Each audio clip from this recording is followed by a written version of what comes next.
Me acompaña Rubén Arcos, la verdad es todo un privilegio también tenerla aquí. Es otro de esos grandes expertos con los que contamos en España en esta materia de los estudios de inteligencia. Tiene un currículum también muy extenso, la verdad, de modo que me voy a permitir hacer una muy breve síntesis que va a pasar por alto algunos importantes detalles. Me ruego que me perdones, Rubén. Rubén es profesor e investigador en el Departamento de Ciencias de la Comunicación y Sociología de la Universidad Rey Juan Carlos, acreditado como profesor contratado doctor por la ANECA.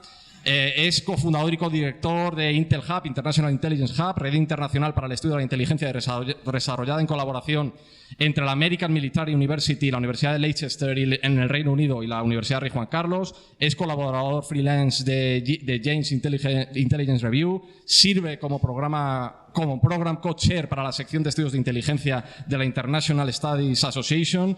Es decir, un amplio bagaje en términos académicos, profesionales, especializado en el ámbito de la inteligencia y particularmente en el ámbito de la comunicación. Rubén, mil gracias por asistir a nuestro curso. De verdad, tu participación eleva todavía más el valor que está aportando a nuestros estudiantes. El turno es tuyo. Bueno, tienes tú. Tengo el... Nada, buenos días. Muchísimas gracias a Álvaro por su amable presentación. Muchas gracias al director del curso, el profesor Gustavo Díaz Matei, por la invitación y nada, es un placer estar aquí en este curso de verano para hablar de pues temas que personalmente me interesan mucho y sobre los que centro buena parte de lo que es mi actividad académica. Y nada, pues el tema, cuando hablamos pues hace unos meses, ¿no? Propuse esta idea, ¿no?, de la división entre el académico y el practitioner, ¿no?, el que practica, el profesional en inteligencia, y en qué medida pues esa división es una división necesaria, es una división que debe ser mitigada o no debe ser mitigada, cuáles son los factores que de alguna manera se encuentran subyaciendo, ¿no?, a esa división, y también en qué medida pues responde a la realidad. Es decir, si esa división asumida es tal o no lo es, porque también hay, como veremos, ¿no?, pues mucha actividad colaborativa, cooperativa, también en el ámbito internacional, y bueno, pues esta es un poco la idea. Nada, como decía Álvaro, bueno, pues tengo un perfil un tanto híbrido, ¿no? Digamos, mi docencia universitaria está más enfocada a la comunicación, a los estudios de comunicación, a la comunicación estratégica, y mi investigación está muy centrada en lo que serían los estudios de inteligencia, el análisis de inteligencia, y luego pues desarrollo también algunas actividades de consultoría, sobre todo de formación en el marco de proyectos de la Comisión Europea y demás. Bueno, yendo al asunto, a esa división académico-practitioner, lo primero que podríamos preguntarnos es, bueno, ¿esto es solamente algo que se produce en el ámbito de los estudios de inteligencia? Pues en principio no, o sea, es algo normal, ¿no? Yo, digamos, en mi facultad de comunicación, pues tenemos aquellos grados, ¿no?, que están enfocados a formar a periodistas, a los futuros periodistas, y ahí también hay una cierta división. De hecho, hay gente que ejerce la materia y hay gente que no la ejerce, y es un viejo debate que también se produce en otras disciplinas. Lo que pasa es que aquí, en el ámbito de los estudios de inteligencia, sí que hay algo que es constitutivo de esa división y que además, desde mi punto de vista y un poco adelantando conclusiones, ¿no?, debe permanecer así, ¿no?, que es el secreto, en la medida en la que de alguna manera, ¿no?, esa reserva, ¿no?, y ese carácter de la información confiere una ventaja competitiva, pues si se pone todo al alcance de todo el mundo, pues bueno, pues deja de generar esas ventajas, ¿no? Entonces, bueno, pues digamos, el secreto, siendo algo constitutivo de la división, de alguna manera es algo con lo que se tiene que convivir. ¿Quiere eso decir que no se puedan desarrollar actividades, digamos, de investigación que ayuden a mejorar la comprensión y en el conocimiento de estas materias. No, pero es algo que va a estar siempre ahí, ¿no? Y de manera mucho más pronunciada que en otros campos de estudio y en otras disciplinas.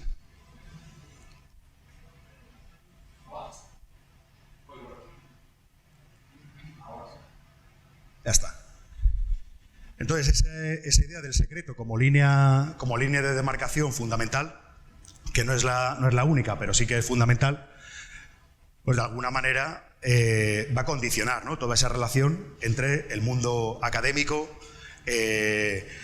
digamos, los estudios reglados en el ámbito universitario y lo que es la relación con las comunidades de inteligencia, ¿no?, en cada país. Esa línea de demarcación fundamental, el secreto, se lleva mal con lo que es la investigación académica, ¿no? La investigación en ciencias sociales, que requiere digamos, el beneficio de la apertura, de la transparencia, del poder hacer el trazado de todos los métodos, de lo que es la obtención de la evidencia científica. Bueno, pues eso en el ámbito de los estudios de inteligencia lo tenemos mucho más limitado.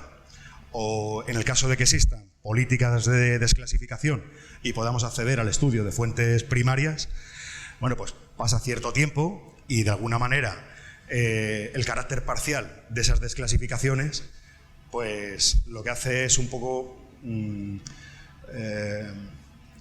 poner en riesgo, digamos, el que seamos capaces de proporcionar una foto completa, ¿no?, de lo que ha sucedido.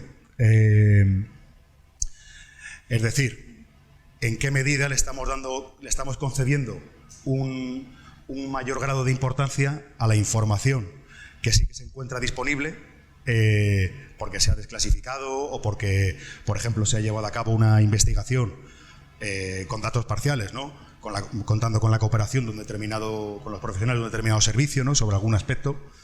En qué medida eso, de alguna manera, pues no está oscureciendo algo más importante, ¿no?, porque no tienes el total, ¿no?, de los datos. Entonces eso es un riesgo, ¿no?, adicional. Y desde luego la investigación académica se beneficia, ¿no?, de esa apertura, de esa transparencia, de la resolución de controversias científicas en los campos de estudio, para los cuales, bueno, pues eso, ¿no?, el contar con todo el trazado, ¿no?, y con esa discusión abierta, pues es beneficioso. Y también de la transmisión del conocimiento y mejores prácticas a la sociedad. Por lo tanto, esa línea de demarcación, el secreto, es un condicionante, ¿no?, en el progreso, en el desarrollo de los estudios de inteligencia. Perdón. Luego, no todas las sociedades, no todas las sociedades democráticas liberales cuentan con políticas de desclasificación iguales. Y esas diferencias, pues, pueden constituir un déficit, por ejemplo, para que una comunidad de estudios de inteligencia en un país determinado, llámese España, pues se pueda desarrollar en las mismas condiciones que otras comunidades de estudios de inteligencia. Y de alguna manera, aquellos países con unas políticas de desclasificación bueno, pues más marcadas, ¿no?, o donde existe más facilidad, pues también se van a ver en una posición también de influencia. Y esto de la influencia, pues también es importante en el mundo académico, ¿no?, porque si tú estudias, investigas sobre estos temas, luego vas a presentar resultados a congresos internacionales o a publicaciones indexadas, ¿no?, en otros en este campo, de alguna manera estás jugando con esas limitaciones, ¿no?, como académico que pretenda trabajar en estas materias. Y también se da una idea de que hay determinadas prácticas, por ejemplo, prácticas analíticas, métodos utilizados, que por el hecho de que tienes un país que tiene políticas de desclasificación superiores, pues puede proporcionar una idea un poco distorsionada de lo que es la realidad de la práctica, ¿no?, de ese análisis, cómo se produce. Entonces, en alguna medida, esa esa digamos, disponibilidad pública de lo que son documentos primarios, fuentes primarias, también influye, ¿no?, en lo que es el estudio de la inteligencia. Y luego tienes otra cuestión que sería, digamos, la disposición o no por parte de las instituciones de inteligencia a cooperar o no con determinadas instituciones académicas también. Quiero decir, si tú quieres hacer, por ejemplo, entrevistas en profundidad, entrevistas semiestructuradas a algunos oficiales, porque no tienes acceso a fuente primaria, pues de alguna manera, claro, la disposición que tenga o no ese servicio de cooperar con el ámbito académico, sin revelar y sin estar de alguna manera infringiendo la ley de secretos oficiales, ¿no?, como es el caso, pues eso es también un obstáculo.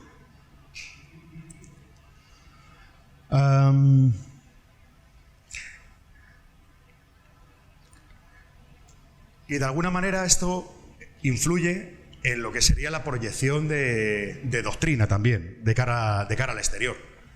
Si tienes, por ejemplo, el caso de los servicios de inteligencia estadounidenses, ¿no?, pues tienes algo como CRES, ¿no?, que es una herramienta en Internet con la que tú puedes acceder a los archivos, ¿no?, que están desclasificados, ¿no?, en función de la Freedom of Information Act y otros programas, ¿no?, de desclasificación. Pues, de alguna manera, digamos, es paradójico, ¿no?, que puedes acceder al conocimiento de por ejemplo, lo que los servicios de inteligencia estadounidenses decían o pensaban o estimaban sobre tu país a través de esos archivos y no desde tus propios archivos, ¿no?, nacionales, porque no existe esa política de desclasificación. Bueno, pues eso también supone un obstáculo incluso para el estudio también internacional de la inteligencia. Dices, oye, yo quiero comparar cómo veían los servicios de inteligencia españoles a no sé qué país del norte de África y quiero compararlo con cómo lo ven los servicios estadounidenses, británicos y demás. Dice, es un obstáculo, ¿no?, desde el punto de vista de investigación importante. Y luego es paradójico que puedas acceder a ese conocimiento de que no deja de ser parcial, ¿no?, y no deja de ser una imagen basada o no en evidencias y en juicios analíticos, pero bueno, que no puedas conocer algo tan importante como pueden ser eso, ¿no?, las relaciones exteriores de tu país y sus intereses a partir de sus propios archivos.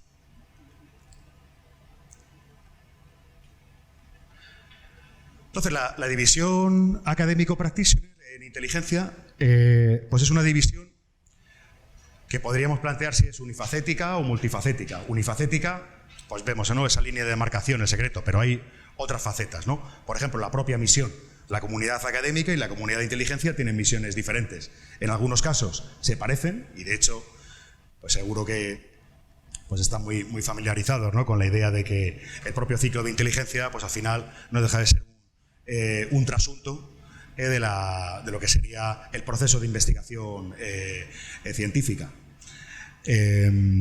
Y otros puntos en común, pero bueno, digamos que podemos decir que son misiones, son perfiles profesionales, son profesiones con misiones diferentes.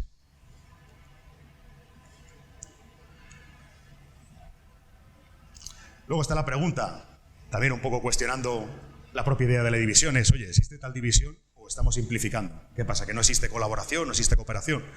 Existe y mucha. Existe y mucha. O sea, la colaboración se da. No solamente la colaboración histórica, ¿no?, de pues de los expertos, ¿no?, de Bletchley Park o el caso de Sherman Kent en Estados Unidos, ¿no?, como figura también fundacional. O sea, ahora mismo existe bastante cooperación. ¿Es en todos los países igual? No es en todos los países igual. ¿Cómo se lleva a cabo y qué limita o qué condiciona que se produzca ese tipo de relaciones de colaboración, de cooperación?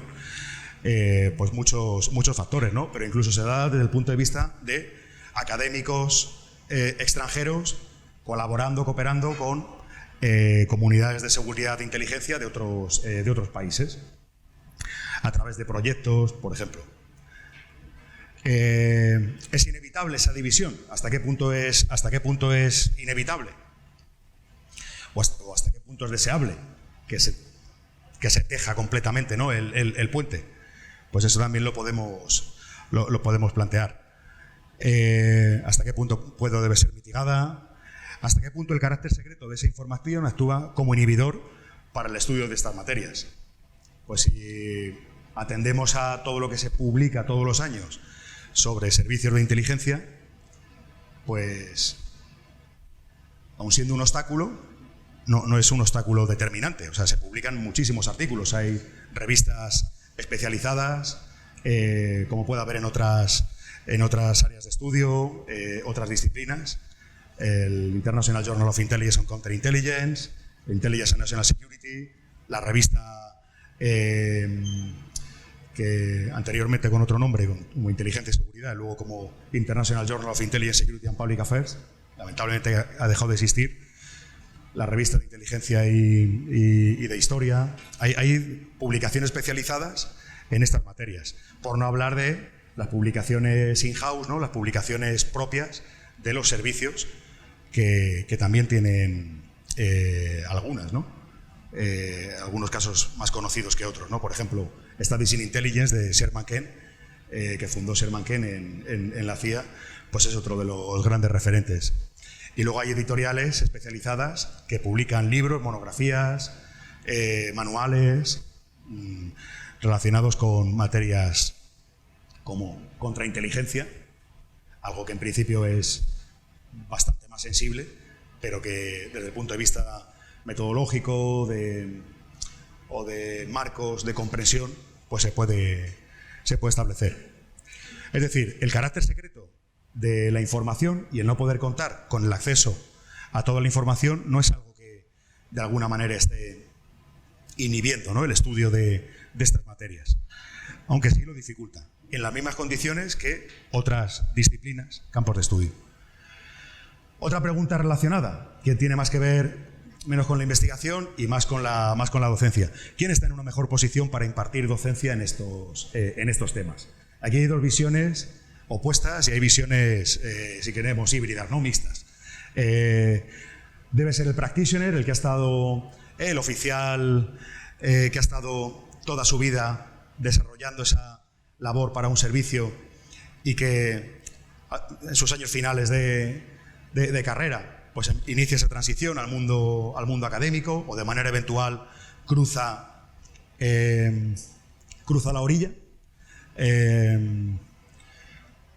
o es el académico que nunca ha estado en contacto, nunca ha tenido, digamos, de manera sostenida en el tiempo un rol, digamos, con una responsabilidad, bien en el ámbito público, bien en el ámbito privado, desarrollando estas funciones.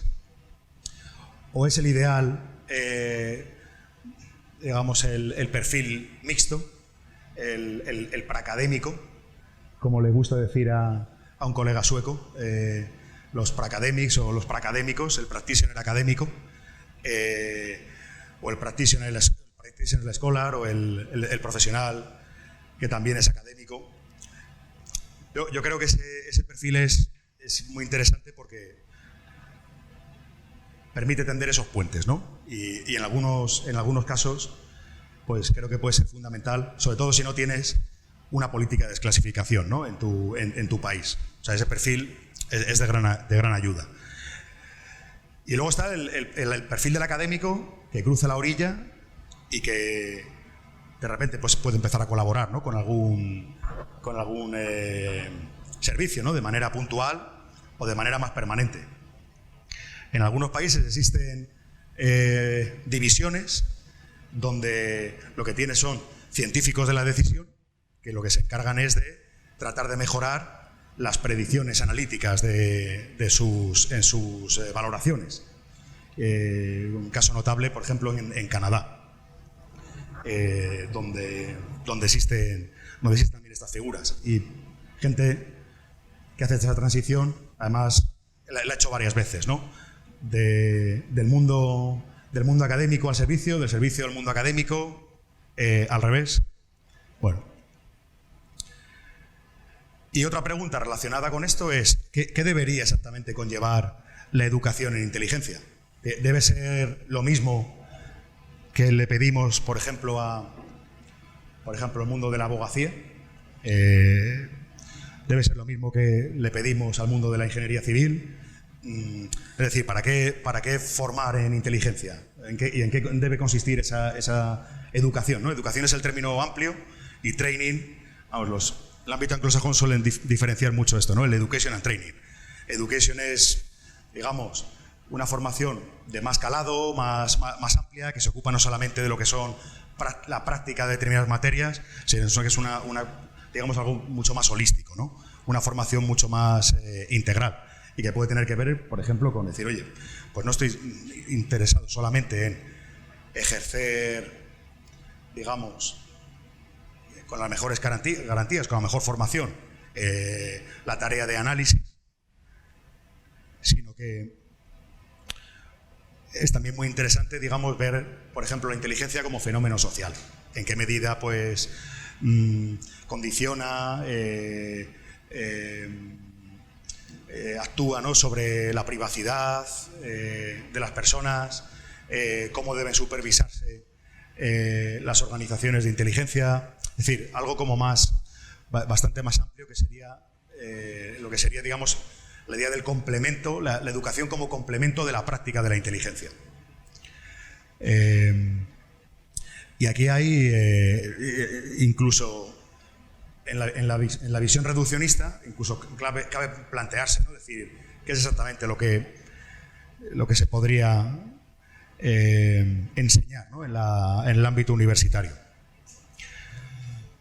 La realidad también es que muchos profesores, muchos académicos de estos temas también colaboran, ¿no?, con servicios en algunos países y hacen tareas de formación, bien por invitación, bien con programas más formales, más formalizados, pero, digamos, la formación, digamos, del outsider al insider, pues también es algo que se produce. Pero en definitiva, ¿no?, la pregunta sería esta, ¿no? ¿Cuál debe ser el propósito último de la docencia o del estudio de la inteligencia?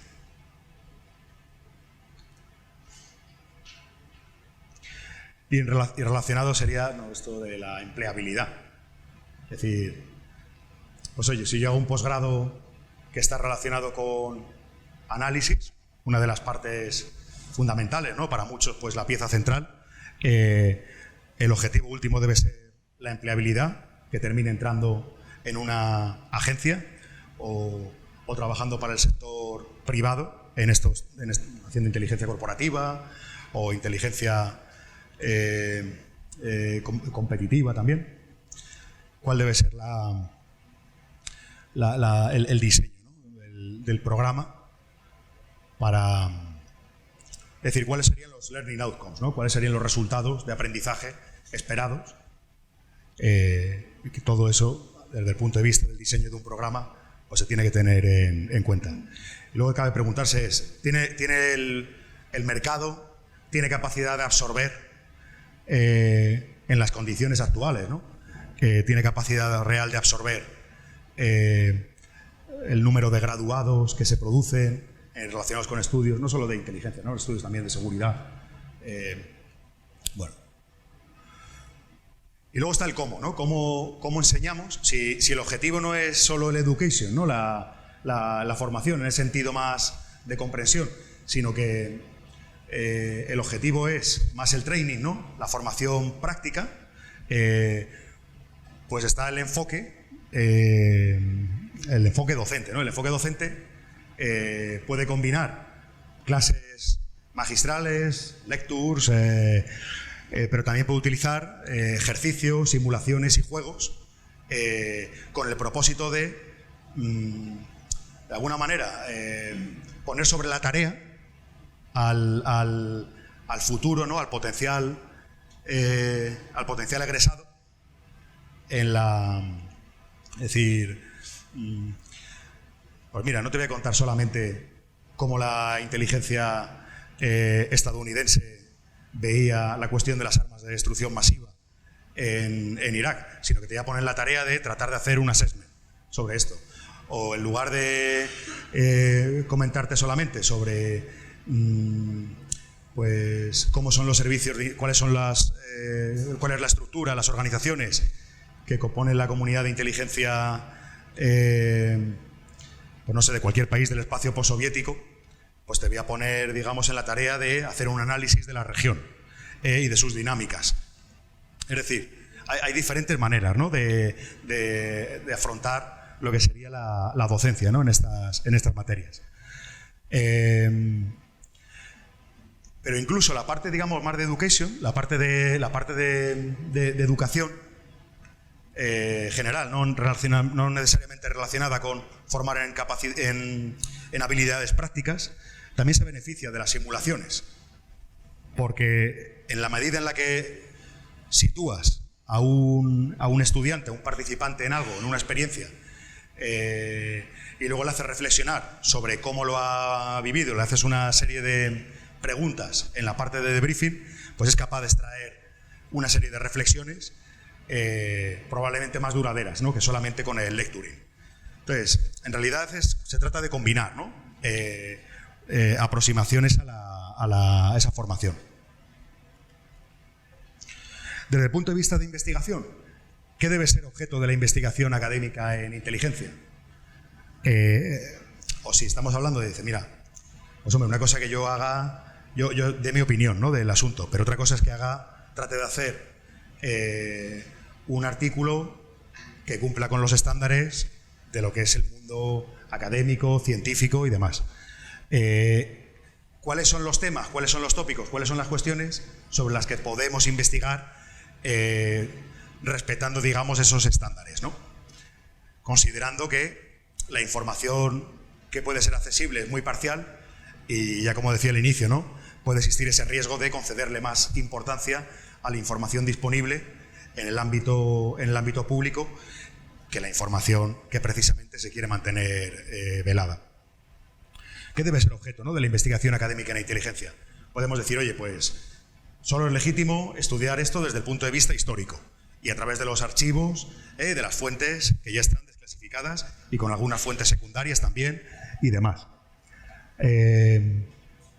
O no, esto es legítimo estudiarlo desde el punto de vista político, sociológico, o esto es legítimo estudiarlo desde el punto de vista de qué. Es decir, si queremos cumplir con determinados estándares, ¿qué le debemos pedir a la investigación en inteligencia? Y luego, ¿quién debería establecer esa agenda de investigación? Pues sabemos, ¿no?, que, por ejemplo, en los tiempos de la Segunda Guerra Mundial, pues que muchos académicos relacionados, por ejemplo, con los estudios de comunicación, colaboran con la comunidad de seguridad y de defensa en Estados Unidos, y de hecho, en el surgimiento por ejemplo, del periodismo en las facultades estadounidenses, pues tiene mucho que ver, ¿no?, esa actividad de financiación de investigación aplicada. Los programas también relacionados con las operaciones psicológicas, bueno, pues todo eso está actuando en el desarrollo del campo de estudio. Pero no necesariamente esa financiación marcada por los intereses del establishment de seguridad y de defensa tiene que ser la que determine únicamente, ¿no?, que se investiga en inteligencia. Y entonces ahí, pues, ese tipo de enfoques mucho más amplios, ¿no?, que entienden la inteligencia como fenómeno social, además de como una función, pues también últimamente marcan bastante, ¿no? Por ejemplo, el surgimiento de lo que se llaman los estudios críticos de inteligencia, pues es una de las últimas, si queremos, ¿no?, novedades, ¿no? Cada vez se investigan más aspectos que no adoptan esa visión única de la inteligencia como función, sino que entienden la inteligencia como fenómeno social. Y desde ese punto de vista se puede estudiar desde diferentes perspectivas. Y luego está la idea de que el académico al final dice cuál es el interés último al que sirve, ¿no? El interés último al que sirve, pues debe ser la comprensión, el avance del conocimiento. Debe existir esto, ¿no?, que se llama la libertad académica, pero eso no quiere decir que la investigación aplicada y financiado además con fondos a lo mejor de ese tipo de departamentos, pues sea muy útil, ¿no? Que lo es.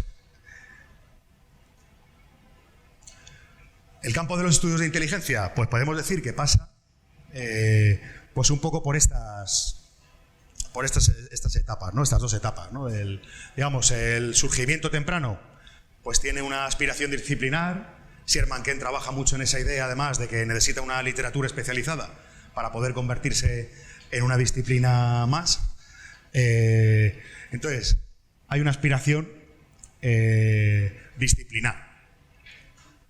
En la actualidad, pues yo creo que de manera muy acertada se ve la inteligencia más como los estudios de inteligencia como un campo de estudio interdisciplinar. Y esa naturaleza interdisciplinar en su aproximación favorece, ¿no? Que puedas que la propia práctica de la inteligencia se beneficie de los métodos y la interacción entre diferentes disciplinas. Y bueno, eso es ya algo que está, creo, bastante consensuado.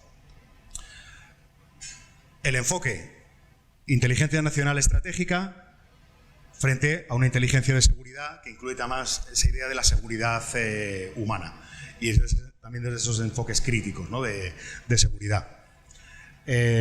Cuestiones clave, ¿no? En la situación actual: la relación entre inteligencia, estados e individuos, la supervisión y rendición de cuentas, las causas de los fallos de inteligencia y otro tipo de cuestiones. Por ejemplo, ¿en qué medida el secreto condiciona al practitioner, ¿no? ¿En qué medida, digamos, el desarrollo de esa función dentro de esos parámetros también condiciona de alguna manera cuestiones más humanas, ¿no? Digamos que se abre el compás. No está limitado a la idea de cómo mejorar el análisis, las relaciones entre el analista y el decisor o cómo evitar los fallos de inteligencia. Pero son enfoques complementarios, o sea, no es una cosa o la otra, todo esto se puede estudiar. El padre, si queremos, ¿no? del estudio académico de la inteligencia, Sherman Kent, pues de alguna manera representa pues esta idea del paracadémico, ¿no? El practitioner scholar, que pelea mucho, ¿no? por lograr ir avanzando, ¿no? en ese campo de estudio o en esa disciplina. Lo que pasa es que tiene un enfoque muy relacionado con el estudio de la inteligencia como complemento a la práctica de la inteligencia. Es decir, no parte de esta idea más holística, ¿no? Y más vinculada con el enfoque actual, pero sus aportaciones pues, son fundamentales.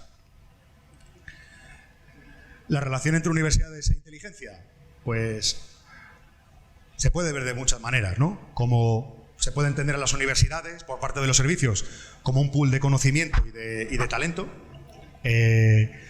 Pool de conocimiento, ¿por qué? Porque por mucha capacidad que tenga cualquier organización, la capacidad de atraer el mejor talento posible pues es importante. Pero luego es que tampoco se puede tener contratado a todo el mundo, ¿no? Es decir, el partir de esa idea de las universidades como reservas de talento, reservas de conocimiento, como pools de talento. Hay una organización en Helsinki, por ejemplo, no es un servicio de inteligencia, pero sí que desarrolla tareas relacionadas con la investigación y el análisis, desarrolla papers estratégicos, que es el Centro Europeo de Excelencia para combatir las amenazas híbridas. Parte de lo que tiene son precisamente pools de expertos, ¿no? Pools de expertos en seguridad, pool de expertos en el ámbito de ciber, pool de expertos en el ámbito de información, pool de expertos en el ámbito de la seguridad marítima, lo que queramos, ¿no?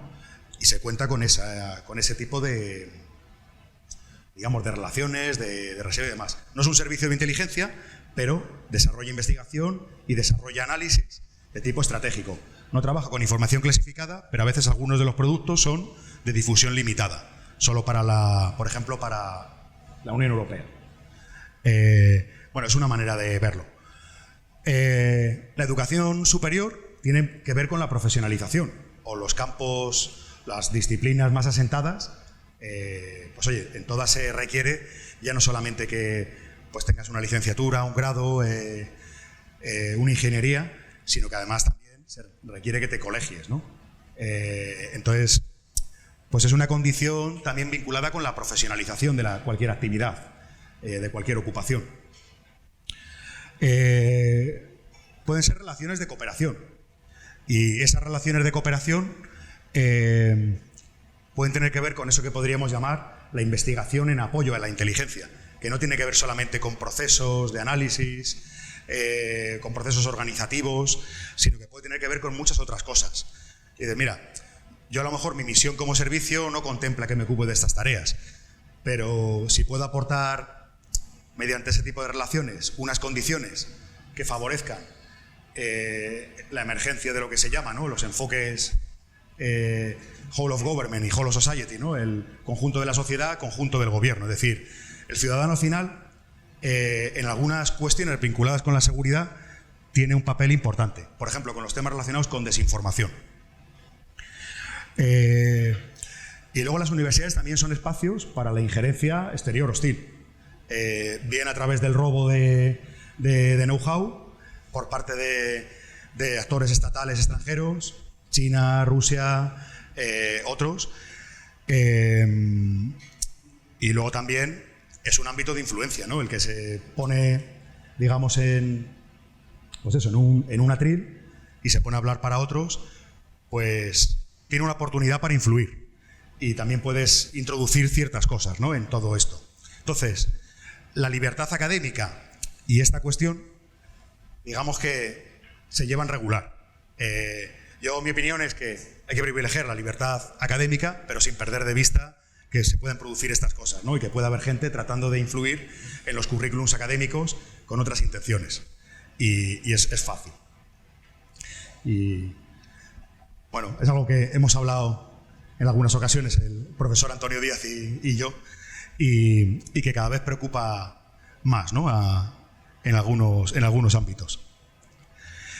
Y luego, Skene, que tenía esta aspiración de la literatura especializada, pues no es el único, ¿no? Hay otros, ¿no? Se tiende a ver a Skene como el único, ¿no? Antes de Skene está alguien como Harold Laswell, que ya en un artículo que se llama La relación entre inteligencia ideológica y política pública, pues habla sobre la función de inteligencia. O sea, Skene no es el único, no es el primero, aunque cierto es que esa publicación, ¿no?, Inteligencia Estratégica para la política exterior estadounidense, pues tiene un gran calado, ¿no?, tiene mucha importancia. Pero hay otros antes, ¿no? Luego hay otras figuras a las que llama Roger Hilsman, otro autor así de referencia, pues George Pitti, Wilbur Kendall, Sir Markel, pues él los llama los observadores académicos. Pero paradójicamente los observadores académicos también han tenido una relación previa también con los servicios, ¿no? Han tenido algún tipo de relación.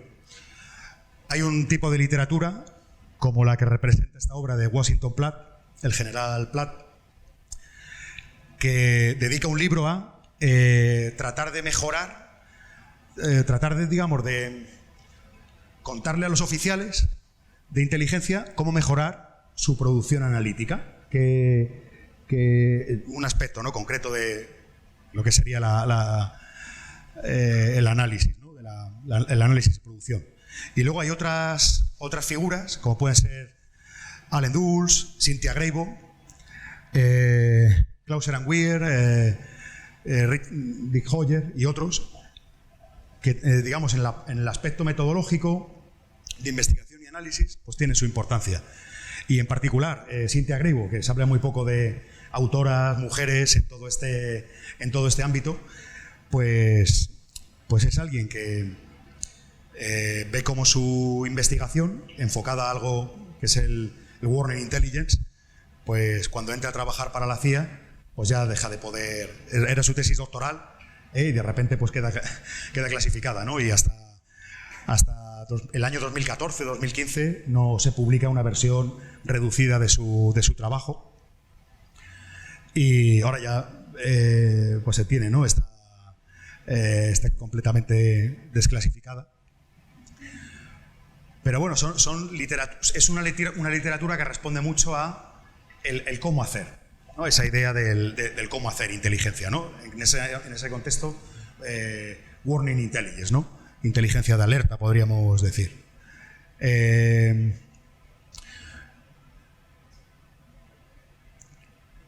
Vale, y luego, un poco así, asentando como cosas, ¿no?, que hemos comentado, ¿no? El secreto, hemos dicho que es uno de los factores constitutivos de esa división entre el outsider y el insider. Y eso también condiciona la percepción que puede tener el profesional del académico, el académico del profesional. En una obra que hemos publicado recientemente, pues hay un exoficial de la CIA que desarrolla dos estereotipos, ¿no?, para ilustrar esta problemática, ¿no? Que los llama el knuckle dragger, que sería el espía, ¿no?, que se ha dedicado toda la vida a eso, y que de repente pues va a dar clase en la universidad, ¿no? Tiene la aspiración de dar clase en la universidad. Y el que llama el carpetbagger, ¿no?, el académico que nunca ha tenido, o sea, ni por asomo, ninguna relación con ningún trabajo vinculado con inteligencia, pero que aún así, de alguna manera, ejerce la docencia universitaria sobre este asunto, ¿no? Entonces, plantea dos estereotipos, y además son eso, ¿no?, son muy cliché, y es un poco para ilustrar, y lo hace un poco para defender la idea del preacadémico, ¿no?, el que ha tenido vinculación con ambos mundos como un poco como el ideal. Esa visión es cuestionable. Acto seguido, ¿no?, en la misma publicación, pues un científico de la decisión, como David Mandel, pues publica un capítulo donde critica precisamente la falta de actitud científica por parte de la comunidad de inteligencia. Dice tiene una actitud precientífica, cuando no deliberadamente anticientífica. Por ejemplo, lo que son métodos, implementación de métodos analíticos. Decir, oye, ¿habéis evaluado si esto funciona o esto no funciona? Si estos métodos en verdad funcionan, porque si no, pues tenemos un problema, ¿no? Porque estamos gastando recursos, los recursos humanos, materiales, y a lo mejor no estamos haciendo, digamos, análisis o valoraciones que sean precisas, ajustadas a la realidad. Bueno. Y luego esto que hemos hablado, ¿no?, de la diferencia en cuanto a las misiones entre ambos mundos. Hay foros internacionales que lo que hacen un poco es servir para tender el puente, ¿no?, entre ambos mundos, y que están de alguna manera vinculados también con el desarrollo de los estudios de inteligencia, pues en los últimos 40 años. La ISA, la Asociación de Estudios Internacionales, pues tiene una sección de estudios de inteligencia que se establece en el año 85. Aquí algunos de los presentes pues hemos tenido la oportunidad de participar en algunos de los congresos, y algo que llama mucho la atención es que pocos académicos, en principio, ves que procedan de España y que van a este tipo de foros, ¿no?, donde se dirimen un poco las cuestiones fundamentales del campo. Pues eso es una diferencia, ¿no? Porque cuando ves un campo que está dominado por anglosajones, pues obviamente lo que se produce, ¿no?, la investigación que se produce de ahí, pues todo eso dice, bueno, muy bien, pero oscurece, ¿no?, otras regiones del mundo, y hay falta de diversidad, y en fin, que es algo que es problemático. Pero bueno, es un foro que tiene mucho que ver con el desarrollo de los estudios de inteligencia, y cada año pues se presentan papers, se discuten por los pares, y luego se publican en revistas científicas. Y luego está esta otra que está vinculada más con la formación y el training el Education and Training en inteligencia, ¿no?, la IAFIE, que ahora cuenta con un capítulo europeo, y pues también hay una conferencia anual. A veces se hace la del capítulo europeo en conjunto con el global. Bueno, y es otro sitio interesante. y ha desarrollado algunos estándares en cuanto a educación y training en inteligencia. Oye, ¿qué cabría esperar de los programas de formación que deberían tener, ¿no? ¿Qué elementos deberían tener los sílabus? Más recientemente, el Intelligence College in Europe, que esto es una iniciativa de los propios servicios, se establece en 2019 y pues también tiene actividad donde se pone en relación a académicos, con practitioners y también con usuarios de inteligencia y con gente del mundo de empresa y, en fin. Y es otro foro de referencia. Tiene una página web y se cuentan pues algunas de las actividades. Esto pues en principio pues es más confidencial o reglas Chatham House y, en fin. Otro ámbito de colaboración que existe, que se da y que da sus frutos son los proyectos competitivos en el marco del programa Horizon Europe o anterior Europa 2020 o el FP7, los Security Calls y el programa Erasmus Plus, que no sé si probablemente no has comentado nada del programa. Bueno, pues dentro del programa Erasmus Plus de la Comisión Europea, pues también hay proyectos que tienen más que ver con la formación, ¿no? con la educación, y algunos relacionados con inteligencia y seguridad. Entonces, aquí lo que tienes es una oportunidad de construir un consorcio de investigación con diferentes partners, practitioners, mundo académico, pequeñas y medianas empresas, y desarrollar, ¿no? un poco el campo. La Organización de Ciencia y Tecnología de la OTAN, que tiene proyectos específicos sobre inteligencia. Yo hace unos años tuve la oportunidad de participar en uno que se llamaba Análisis y Comunicación de la Incertidumbre en Inteligencia para apoyar la toma de decisiones, con participación, digamos, de Canadá, Estados Unidos, Suecia, España, bueno, en fin, consorcios internacionales de este tipo, vinculados con temas de defensa, ¿no? Y algunos proyectos había relacionados con inteligencia. Un ejemplo lo traigo porque es parte de algunos de los consorcios en los que, por ejemplo, mi universidad participa y gente con la que estamos colaborando en el marco de esos proyectos financiados por la Comisión Europea.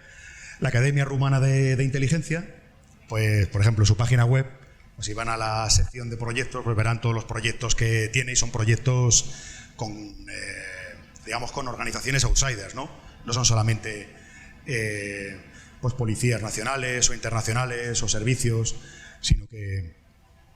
Y últimamente, pues, este es un Erasmus que hemos iniciado este año, que se llama Dominos, y que el enfoque es desinformación y resiliencia contra la desinformación.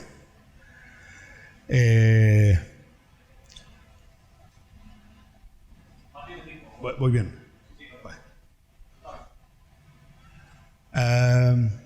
Otro proyecto muy interesante, que esto es una acción, digamos, dirigida a construir redes de colaboración.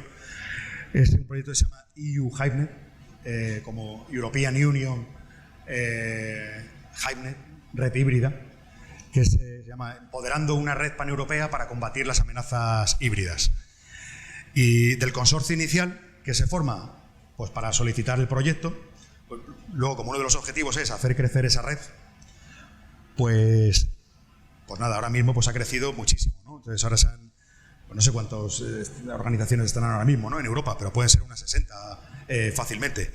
Y algunas son servicios de inteligencia. Por ejemplo, la Agencia de Seguridad Polaca, el ABW, es parte de la red. Es decir, que a través de esos proyectos, el tender esos puentes, el colaborar, el cooperar, todo respetando por supuesto, ¿no?, las legislaciones nacionales en materia de información clasificada, pero que se pueden hacer muchas cosas, ¿no?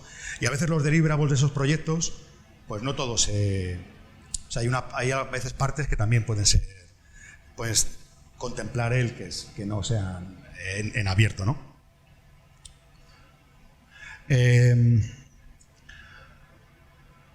Ya hemos hablado, ¿no? La literatura especializada. hay grandes ejemplos, ¿no? de practitioners académicos. Por ejemplo, Sir David Oman en el Reino Unido, que tiene varias publicaciones muy recomendables y es una de las personas que también ha favorecido el tender esos puentes, ¿no? entre lo académico y la clase en el King's College. La participación en conferencias académicas por parte de practitioners pues es una oportunidad para construir comunidad de estudios de inteligencia. Y en toda esa interacción y en las conversaciones informales, las que no están explicitadas en la literatura, pues también en todo eso pues que el campo de estudio crezca.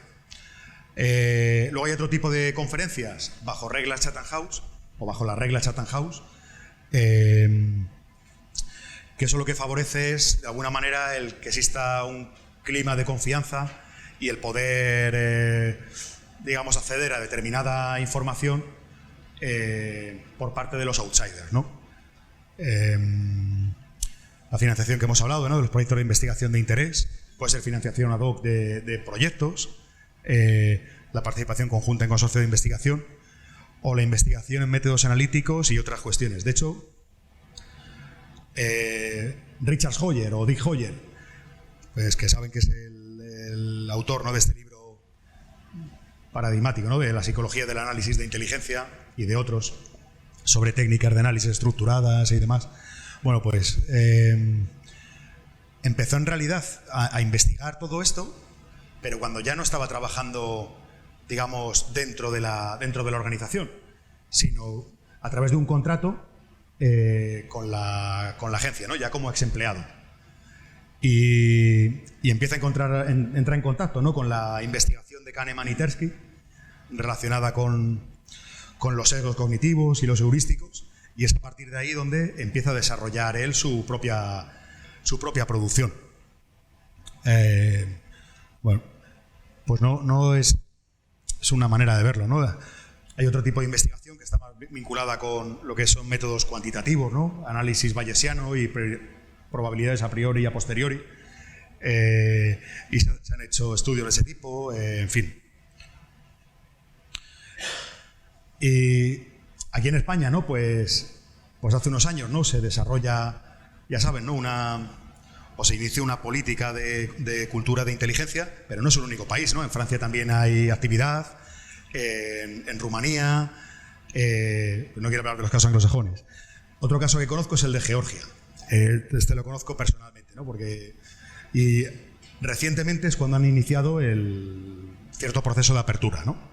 Y en concreto, ¿no? Pues el año pasado, a finales de año, pues tuve la ocasión de participar en un programa que se llama RISC y donde los que participan en el programa es un programa organizado por el Servicio de Seguridad del Estado de Georgia.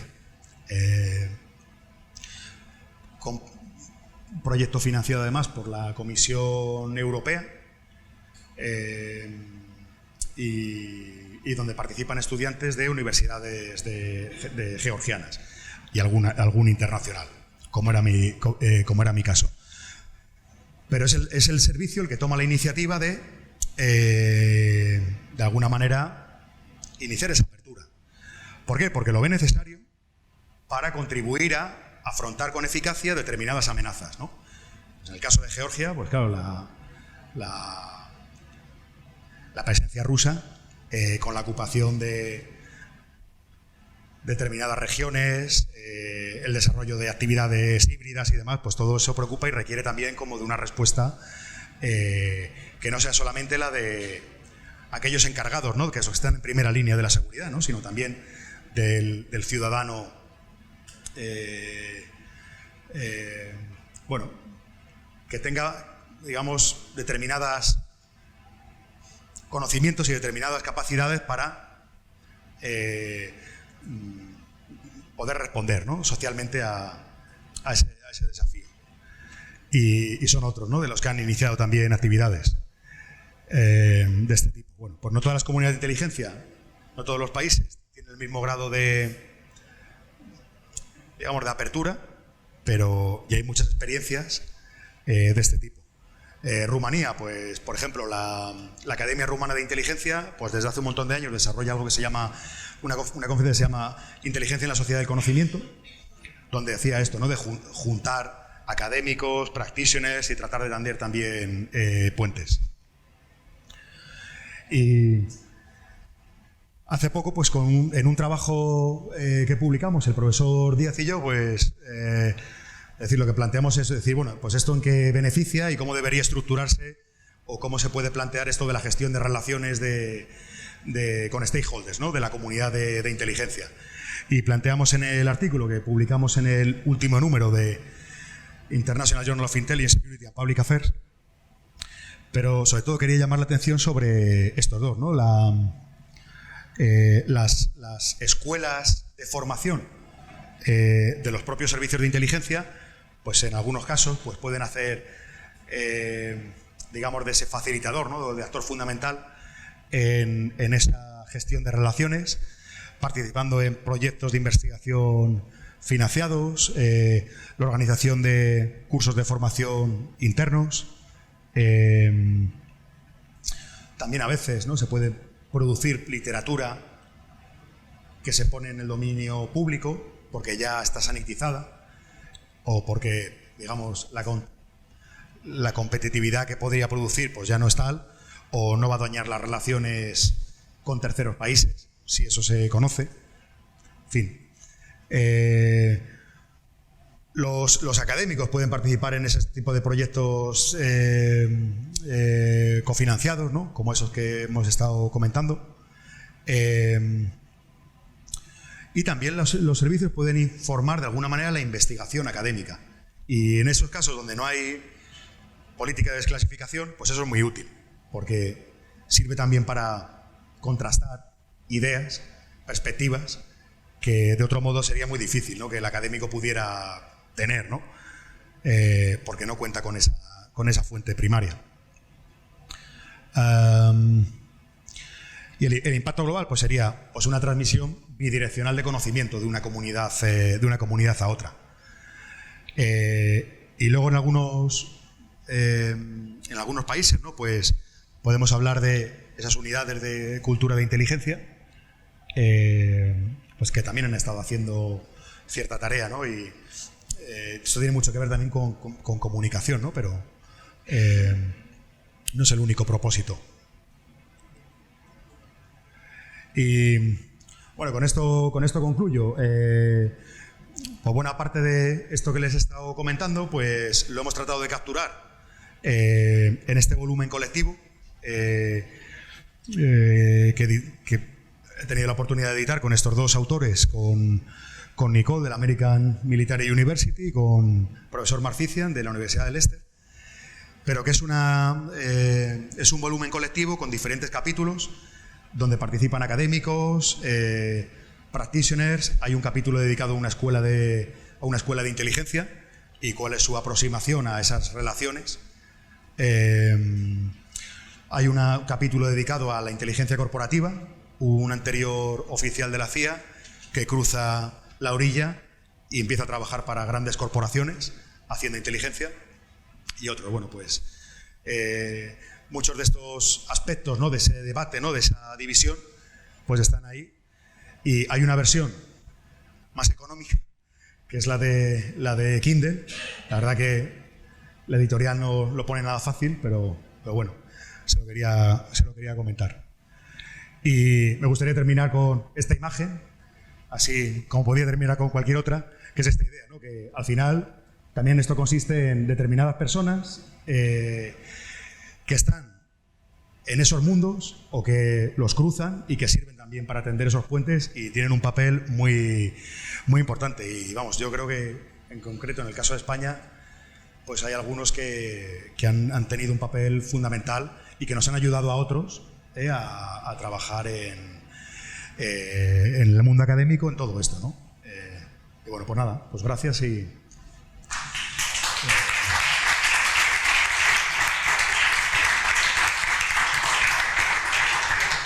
Bien, Rubén, muchas gracias. No puedo evitar sentirme interpelado porque como persona que trabajó un tiempo en el sector privado, que luego empezó su carrera como proyecto académico y que en el desarrollo de su investigación doctoral pues trabaja directamente con fuentes y con profesionales en activo en servicios de inteligencia, pues ciertamente es una intervención muy sugerente y que me da mucho que pensar, deseando pillar un ejemplar del libro y leérmelo. Me van a permitir que comience yo con una preguntita, ya que estoy aquí arriba. Yo quisiera preguntarte, debido a las particularidades que tiene la investigación académica en este ámbito y debido sobre todo a la escasez de fuentes primarias con la que nos encontramos cuando trabajamos, especialmente en ciertos países y en ciertas comunidades de inteligencia que, como comentabas, no disponen de mecanismos amplios de desclasificación de secretos oficiales o los tienen legalmente pero no hay voluntad política para hacer uso de ellos, ¿cómo gestionar, por ejemplo, el uso de información que ha sido filtrada ilegítimamente? Ahí tenemos, por ejemplo, Wikileaks, tenemos la documentación de Edward Snowden y casos mucho menos conocidos de otras comunidades de inteligencia en las cuales se termina filtrando a la opinión pública determinados materiales que, por sus particularidades, no podemos o encierran al menos importantísimos dilemas éticos y metodológicos trabajar con ellos en estas investigaciones. No sé si nos puedes decir algo al respecto. Sí. Nada, muy interesante la pregunta, Álvaro. A ver, desde el punto de vista de trabajar con documentos que han sido filtrados, a veces no sabes exactamente quién los ha filtrado y con qué intención, y entonces todo eso hay que tomarlo con mucha cautela, pero incluso se puede plantear, como decías, ¿no?, el dilema ético de decir, bueno, ahora tengo todo esto, pero realmente sería ético, ¿no?, que la investigación utilizara... Entonces, yo no tengo la respuesta definitiva, está claro que es un dilema, pero sobre todo lo que haría sería afrontarlo con mucha cautela, ¿no? Porque una de las tácticas habituales, ¿no?, de desinformación es precisamente eso, ¿no? Difundir lo que, por ejemplo, Ward y Andersen hablan como de malinformación. Entonces sería, digamos, el claro ejemplo de malinformación es filtro esto, no es la foto completa, te va a influir en la percepción que tienes sobre los servicios, va a dañar a lo mejor las relaciones que tiene un país con otro, en fin, que con toda la cautela del mundo, porque puede formar parte de una operación de influencia, ¿no? Entonces eso es... dices, bueno, ¿en todos los casos es así? Pues probablemente no, pero hay que tomarlo con toda la cautela del mundo. Y luego la cuestión ética, pues hay algunos profesores que conozco, investigadores, que es cierto que son aquellos que también han trabajado más en el mundo de los servicios, ¿no? Y luego han hecho la transición, pero sí que tienen mucho más cautela con eso y no lo consideran ético, ¿no?, desde el punto de vista de investigación. A ver, la misión de la academia es mejorar la comprensión y mejorar y hacer avanzar el conocimiento. Pero está claro que hay una serie de líneas, ¿no? Y en la investigación científica también tienes... Oye, yo no puedo hacer, por ejemplo, experimentos. Yo quiero estudiar de la desinformación, ¿no? Yo no puedo hacer determinados experimentos en abierto porque el comité de ética de la universidad, el comité de investigación, me va a decir, no. Y oye, ¿cuáles son los datos, no? ¿Y qué datos vas a recabar de los usuarios? Pero no puedo hacer eso. Y si estás en un consorcio de investigación internacional, proyecto de estos de la Comisión Europea, pues mucho menos, ¿no? Porque pues ahí todavía y todos esos proyectos tienen un working package que es de temas de ética y vamos, tienes que andar con cuidado. Pero vamos, yo apuntaría más a esta idea de en qué medida no puede eso constituir parte de una operación de influencia.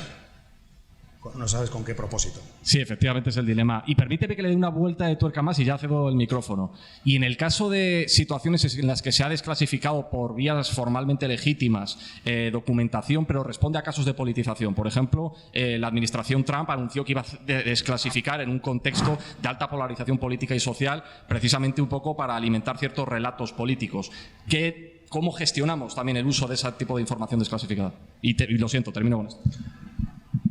A ver, o sea, ese riesgo de politización y de ese tipo de uso siempre está ahí, pero lo que me parece que sobre todo los que son vulnerables a todo eso son los propios servicios, ¿no? Porque además es que no se pueden defender, ¿no? Sobre todo además si tienes, vamos, en el caso de este país, Dice, bueno, pues, dices, oye, si ha habido alguna desclasificación parcial, oye, ¿esto en qué medida responde a lo que sucedió? ¿Qué medida te permite construir un relato fiel de lo que ha sucedido en este momento, ¿no? ¿Qué conocía determinado servicio de inteligencia sobre este fenómeno, el fenómeno terrorista, o sobre las intenciones de otro país? Pues ese riesgo siempre está.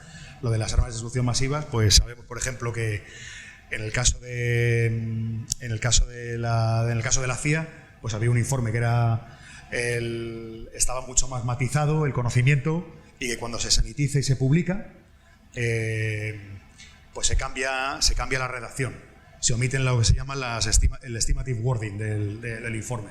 Eso condiciona, ¿no?, la percepción que tiene el lector de todo este asunto. O sea que ese riesgo existe, ¿no? Y creo que se tiene que tratar muy bien por parte de los legisladores, y a veces también introducir en lo que sería la supervisión, lo que es el oversight, ¿no?, lo que se llama el oversight, introducir también, pues eso, ¿no?, la participación de externos, ¿no? No necesariamente vinculados con partidos políticos que estén representados en el Congreso, sino también comisiones en las que participen académicos y que puedan aportar una visión como más neutral, ¿no?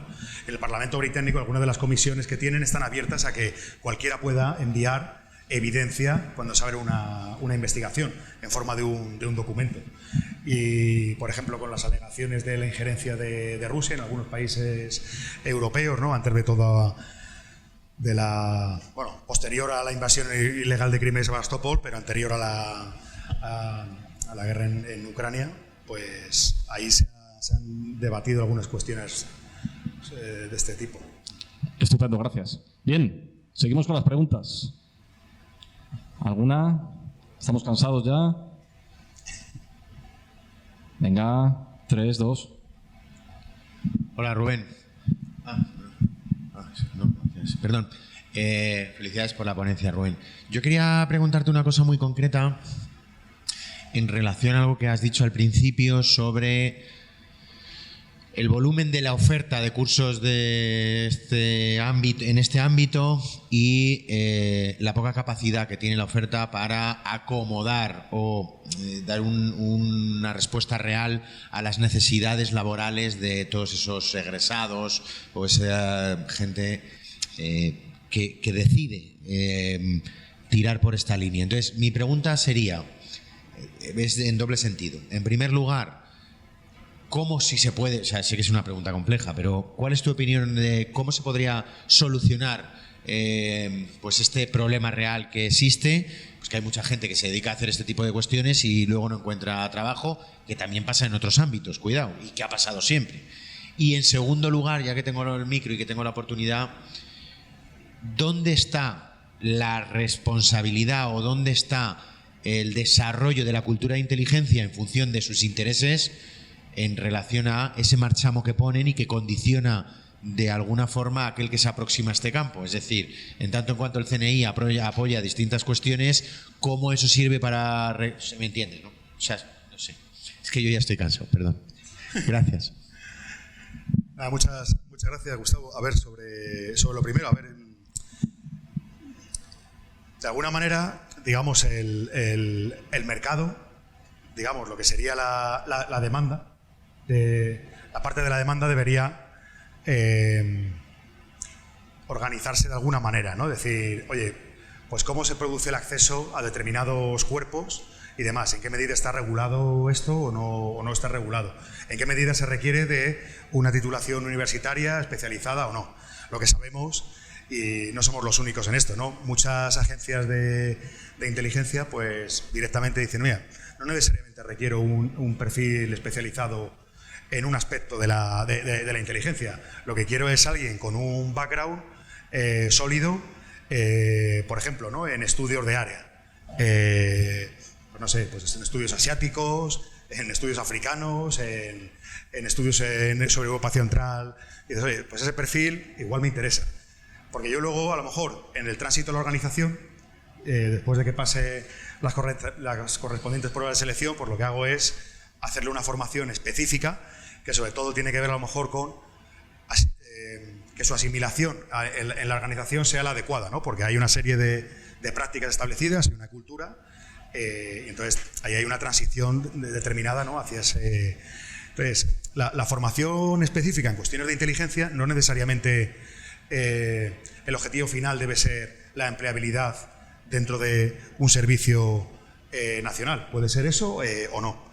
Y eso, digamos, la organización de cómo pues tiene que estar de alguna manera pautada, ¿no? Y también, digamos, ser clara para que las universidades ofertantes de estas titulaciones pues también puedan saber a lo que atenerse, ¿no? Decir, oye, pues aquí estamos produciendo egresados con estos conocimientos, estas capacidades, pero ¿necesitáis esto o no necesitáis esto? O sea, un poco ese diálogo, ¿no?, fructífero entre los dos mundos, pues es importante.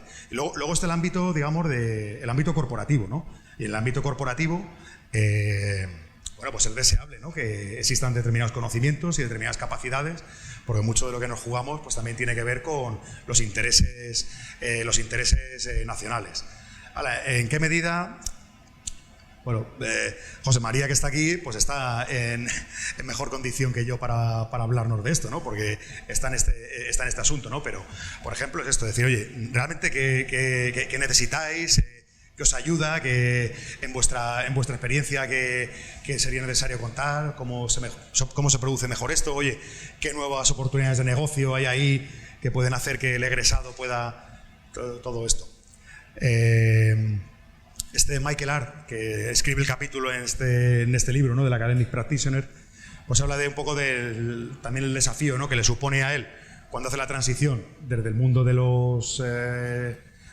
la CIA, ¿no?, al mundo de algunas corporaciones multinacionales. Dice, primero, ¿cuál es el cliente? El cliente está claro, ¿no?, en inteligencia y seguridad nacional, pero ¿cuál es el cliente en realidad en una corporación? ¿Para quién estoy realmente trabajando, ¿no? A diferentes departamentos, si están bien engrasados o compiten entre ellos, o que ahí también está esa dificultad, ¿no? Entonces, es un poco entender mejor los dos mundos y que la universidad, ¿no?, como productora de egresados, pueda... Y luego está el otro componente al que me refería, que es el de la educación. Dices, es que, por ejemplo, las futuras élites, las élites políticas de este país, ¿en qué medida están formadas, ¿no?, en estas cuestiones, ¿no?, y tienen un conocimiento que les pueda permitir, por ejemplo, desarrollar tareas de supervisión o digamos, presionar para que haya proposiciones de ley o no de ley sobre aspectos relacionados con la desclasificación o sobre la formación en estas materias? Es decir, que los estudios de inteligencia actúan en diferentes frentes, ¿no? Pero el frente, digamos, de producir egresados para que practiquen la inteligencia pues eso yo creo que requiere de una mayor comprensión. No lo limito aquí, ¿no?, me refiero en general con el mundo de las agencias de inteligencia. Y luego están las oportunidades que están relacionadas con las organizaciones internacionales, que también necesitan de especialistas en estos temas, pero que luego requieren también de otro tipo de procesos competitivos con otros, y donde, por ejemplo, a España le puede interesar tener gente concreta en puestos de influencia en estos asuntos, ¿no?, en organizaciones internacionales. Y esa vía y la colaboración con esas otras organizaciones también es importante. Perdona, Gustavo, la segunda...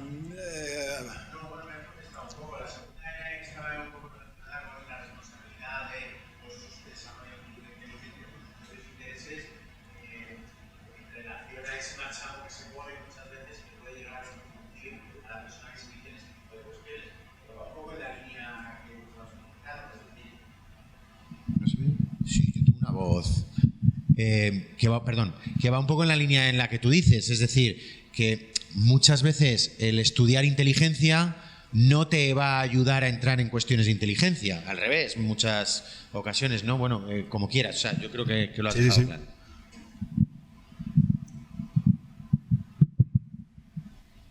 Profesor, muchas gracias por la ponencia, me ha gustado escucharle. Yo soy periodista de seguridad y defensa y cuando usted habla de nosotros me gusta cómo se refiere, porque a veces no estamos tan bien valorados. He visto y me ha parecido muy interesante compartir con nosotros la literatura especializada. Mi pregunta es, ¿qué películas considera usted que pueden ser interesantes para que nosotros podamos ver? Películas... relacionadas con inteligencia. Relacionadas con la inteligencia. Bueno, la verdad que últimamente se produce mucha filmografía, ¿no? Y también series sobre servicios de inteligencia, sobre acontecimientos históricos y demás. Hay algunas que, no lo sé, no necesariamente son las mejores como producto cultural, pero a lo mejor sí que te enseñan aspectos de la inteligencia. A ver, hay una que, por ejemplo, se llama El hombre que nunca existió, que cuenta ahora con una nueva versión, que no sé si está en HBO, Netflix, bueno, pero yo me refiero a la antigua, que es un poco una de las operaciones de decepción de la Segunda Guerra Mundial.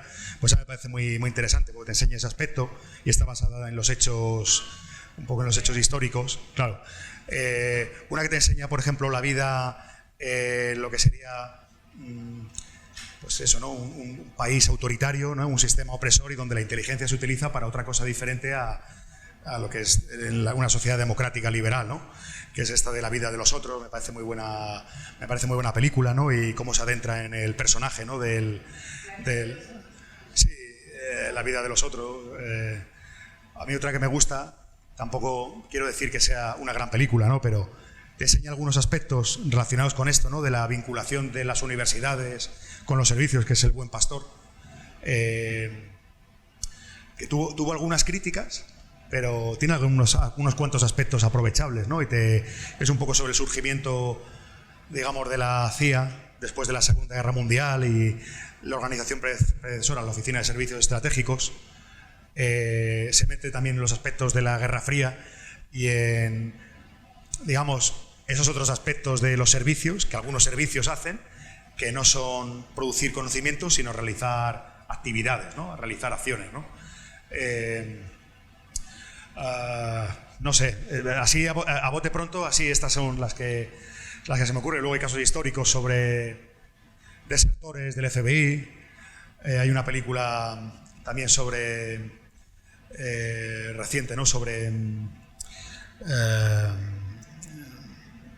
este actor que se llama Cumberbatch, que es sobre Enigma y sobre Bletchley Park. Y esa es, además, si vas a Bletchley Park, pues ahí pues te venden el libro, ¿no? En el que está basado la película y tal. O sea, creo que pueden ser buenos ejemplos.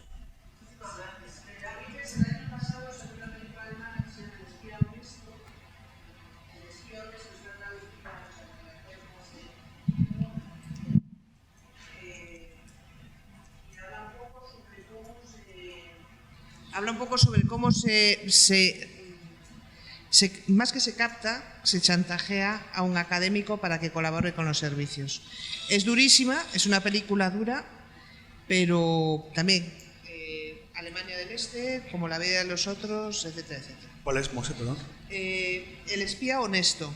El espía honesto. Sí, así se tradujo en español, El espía honesto, peliculón, porque además es dura, porque cuando el tipo quiere decir no quiero seguir con esto, es dura.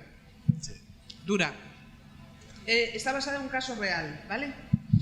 Esta persona, pues, no quiero haceros un spoiler, pero al final pues acaba como os podéis imaginar. Bien, ¿alguna pregunta más? Tenemos apenas un minuto. No. Buenos días, muchas gracias. Yo tenía ganas de conocerte porque he leído cosas tuyas desde hace años. Yo soy coronel del Ejército y responsable del Curso Superior de Inteligencia de las Fuerzas Armadas y confirmo las barreras culturales que hay que se oponen a nuestra investigación, incluso en el ámbito del Curso Superior de Inteligencia, donde nuestros alumnos hacen un trabajo de fin de máster, y encuentro reticencias incluso en investigaciones que parten de la hipótesis de que hay algún problema en algún proceso y recogen y tratan de recoger en base, por ejemplo, a encuestas, información de campo. Y claro, ese tipo de acciones parten de la observación de una debilidad, y en nuestra cultura pues se trata de ocultar esas debilidades, lo cual también es un obstáculo para resolverlas. De modo que ahí tenemos un dilema. Y yo observo con mucha envidia la cultura militar norteamericana, que es capaz de publicar artículos, incluso en el ámbito académico propiamente militar, sobre sus errores militares de operaciones que todavía están en curso. Yo he leído artículos sobre la operación Anaconda en Afganistán, cuando todavía estábamos en Afganistán, y hablaba de las cosas que se habían hecho mal en la preparación de inteligencia a esa operación. Mi intento de que mis alumnos puedan tener acceso a documentación de operaciones ya cerradas con un propósito investigador, pues no ha tenido éxito. Y por eso pregunto si hay otros países que, igual que Estados Unidos, tengan una aproximación tan abierta al estudio académico de sus propios errores de la historia reciente. Sí, a ver, bueno, muchas de estas investigaciones también, no esta en concreto, ¿no? Pero algunas tienen que ver con, digamos, escándalos, casos muy sonados, ¿no? Que ya cuando, digamos, aparece en prensa y hay mucha presión social y demás, y ya surge, digamos, la necesidad de dar respuesta, ¿no?, a todos esos interrogantes, pues hay veces que eso fomenta también que haya pues una deriva, ¿no?, de lo que sería la disponibilidad de información, o que se puedan prestar más o menos a hablar, ¿no?, los oficiales, a lo mejor bajo la condición de no atribución, pero que puedan comentar, y que si a lo mejor el académico con sus otras fuentes pues está en algo similar, pues pueda de alguna manera contrastar, ¿no?, con otra perspectiva, porque el problema de esto al final es decir, con una fuente no vas a ir a ningún lado, pero si tienes con qué contrastar, pues ya, lo que pasa es que a lo mejor una no la puedes atribuir, o se te puede enseñar un documento de background, pero no. Entonces, por ejemplo, un país que también sigue estas prácticas es Canadá. Canadá sí que tiene varios estudios publicados en una revista que se llama Intelligence and National Security, y son resultados de investigar la precisión en los assessments, ¿no?, de inteligencia. Es decir, en qué medida han sido capaces de predecir o no determinado fenómeno, determinado acontecimiento, pero a través de un conjunto amplio con un conjunto de datos amplio, que no sea, pues eso, ¿no?, una anécdota, ¿no?, un informe eventual. Y hay varios estudios publicados por parte de canadienses en este sentido. Los noruegos también han publicado algo relacionado con experimentos más relacionados con psicología, y son fallos de inteligencia, digamos, en ese sentido en el que dices, oye, los oficiales conceden más información, más importancia a la información secreta porque es secreta, o a la información abierta, que a lo mejor te habla de lo mismo, pero no es secreta, que entonces la desestiman, ¿no? Entonces sí que tienen algunos estudios de ese tipo, ¿no? Algunos países nórdicos y Canadá, bueno, el Reino Unido también, ¿no?, ha hecho investigaciones. El Departamento de Defensa, con algún investigador que conozco, también ha hecho alguna investigación sobre, por ejemplo, la eficacia de los métodos analíticos. En qué medida los analistas, digamos, sus juicios analíticos son mejores cuando utilizan determinadas técnicas a cuando no las utilizan. Y los resultados son, según esos experimentos, algo sorprendentes. Es decir, funciona mejor con formación en lógica, en buena argumentación, con el background un experto en determinada cuestión, y no tanto con los determinados métodos. No todos, o sea, pero, por ejemplo, hay ahora una línea de investigación muy crítica con el ACH, con el análisis de hipótesis competidoras.